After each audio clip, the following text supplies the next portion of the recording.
सुभाष चंद्र बोस का जन्म 23 जनवरी 1897 ईस्वी को होते हैं। 23 जनवरी को क्या मनाते हैं, तो पराक्रम दिवस के रूप में मनाते हैं।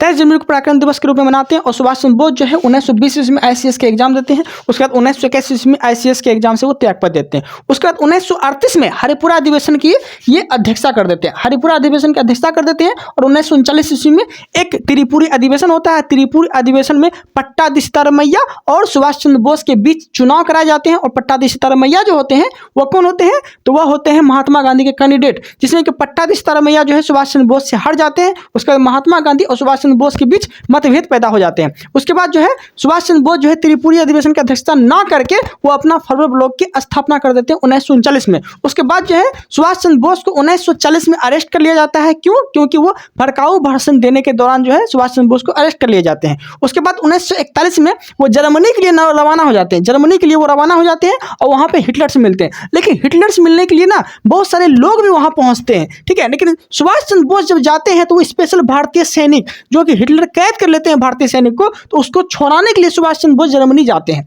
उसके बाद जो है जर्मनी तो बहुत सारे लोग जाते हैं हिटलर से मिलने के लिए। जब जर्मनी जाते हैं ना तो हिटलर के बहुत सारे हमशक्ल होते हैं, तो वहाँ जो है बहुत सारे लोग जो है हमशक्ल से हाथ मिलाने लगते थे, ठीक है। 2-4 को हमशक्ल आए तो बहुत सारे लोग हाथ मिलाने लगे, तो सुभाष चंद्र बोस खड़े ही नहीं होते थे। तो उसके बाद जब असली हिटलर आए ना, जब असली हिटलर आए तो सुभाष चंद्र बोस जो है खड़ा होते हैं और असली हिटलर से ऐसे हाथ मिलाते हैं। उसके बाद हिटलर जो है ये देख के शौक हो जाता है, ये कौन व्यक्ति है, कैसे मुझे पहचान लिया कि हम ही असली हिटलर हैं। उसके बाद सुभाष चंद्र बोस एक बात बोलता है कि सोने की पहचान ना सोनार को होती है ना कि लोहार को होती है। उसके बाद जो है हिटलर बहुत ज़्यादा प्रसन्न होते हैं, बहुत ज़्यादा प्रसन्न होते हैं। उसके बाद जो है हिटलर पूछते हैं सुभाष चंद्र बोस से, बताइए क्या क्या कर सकते हैं हम आपके लिए। उसके बाद हिटलर तो पूछते हैं उससे, उसका सुभाष चंद्र बोस बोलते हैं कि हिटलर जी आप जो भारतीय सैनिक को गिरफ्तार किए हैं ना, कैद किए हैं ना, वो सैनिक मुझे दे दीजिए, ठीक है। तो हिटलर बोलते हैं कि ऐसे कैसे, ये भारतीय सैनिक तो मुझे मारने आए थे, मेरे खिलाफ थे, ठीक है। तो सुभाष चंद्र बोस बोलते हैं कि मैं वो भारतीय सैनिक को ये एहसास दिलाऊंगा कि तुम इंग्लैंड का साथ नहीं बल्कि जर्मनी का साथ दो, बल्कि आपकी तरफ से वो इंग्लैंड से लड़ाई करेगा। क्योंकि भारतीय सैनिक को वो क्यों कैद करते हैं, क्योंकि भारतीय सैनिक जो है वो इंग्लैंड का साथ देते हैं, इंग्लैंड का साथ देते हैं। और इंग्लैंड के साथ देने के दौरान जो है ये जर्मनी के विरुद्ध ये लड़वाते थे, ओके। तो उसके बाद जो है हिटलर को लगने लगा कि हम अगर भारतीय सैनिक को आपको दे देंगे तो मुझे क्या फायदा मिलेगा, मतलब कि क्या पता अगर आपको हम भारतीय सैनिक दे सौंप दे तो भारतीय सैनिक तो फिर से मुझे मारने के लिए तैयार हो जाएंगे। तो सुभाष चंद्र बोस बोलते हैं कि मैं उसे आत्मभूमि का एहसास दिलाऊंगा, आप मुझे सौंपिए तो सही।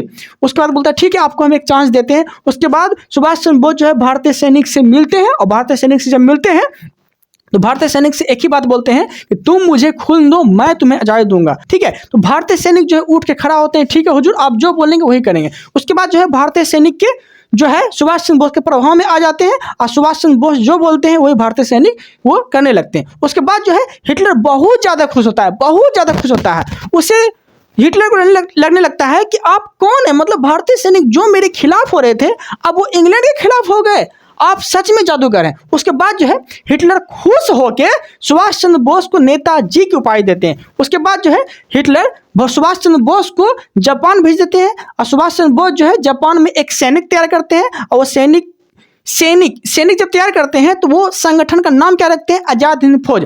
आज़ाद हिंद फौज जो है किसके दिमाग की उपज थी, इसके कैप्टन कौन थे, आपसे क्वेश्चन पूछेगा तो कौन थे, तो वह थे कैप्टन मोहन सिंह। उसके बाद जो है बाद में सुभाष चंद्र बोस जो है आज़ाद हिंद फौज के वास्तविक संस्थापक बनते हैं। उसके बाद सुभाष चंद्र बोस जो है वो कहाँ निकल जाते हैं, तो वह सिंगापुर निकल जाते हैं। सिंगापुर से महात्मा गांधी को रेडियो के माध्यम से राष्ट्रपिता कह के संबोधित करते हैं। उसके बाद जो है 1945 में एक हिरोशिमा पे जापान में हिरोशिमा पे हमला होता है। उसके बाद जो है सुभाष चंद्र बोस जो है जापान छोड़ के वो भारत के लिए रवाना होते हैं। उसके बाद जो है 1945 में विमान दुर्घटना में सुभाष चंद्र बोस की मृत्यु हो जाती है। उसके बाद जो है जापान सरकार जो है इसकी मृत्यु की सूचना, सुभाष चंद्र बोस की मृत्यु की सूचना भारत सरकार को 10 दिन के बाद देती है, ओके। तो ये था सुभाष चंद्र बोस की कहानी, ओके। हम अगले वीडियो में अगले टॉपिक के साथ हम लोग आगे खींचेंगे।